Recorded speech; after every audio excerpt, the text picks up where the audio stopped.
Connecticut has changed its law several times in reaction to mass murders in Connecticut and around the nation. Our chief political correspondent, Mark Davis, joins us now live with more on that. Mark?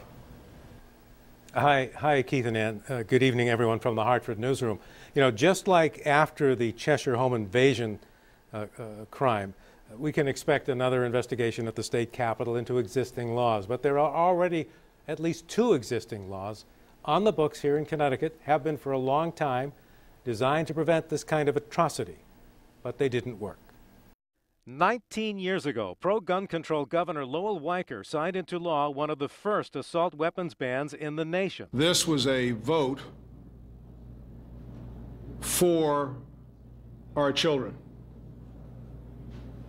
and against the NRA. The gun, widely reported as the weapon used by the Sandy Hook school shooter, is a Bushmaster AR-15. Some reports say it is the #1 selling rifle in the country. Sources also say that manufacturers modify the weapon to get around Connecticut's law, although this advertisement says it is not available in Connecticut. Still unanswered by the state police is if the shooter's weapon is one that is allowed under Connecticut's assault weapons ban. 15 years ago, a mass workplace shooting at the Connecticut Lottery took the lives of 4 supervisors at the agency. A disgruntled staff member with a history of mental issues shot his 4 bosses, chasing one down in the parking lot, and then killed himself. It was later discovered that the shooter, Matthew Beck, who had just returned from a disability leave for mental issues, had previously attempted suicide, and his house was loaded with guns. After struggling with the constitutional issues for 2 years, the state legislature finally passed what is still the nation's first gun seizure law.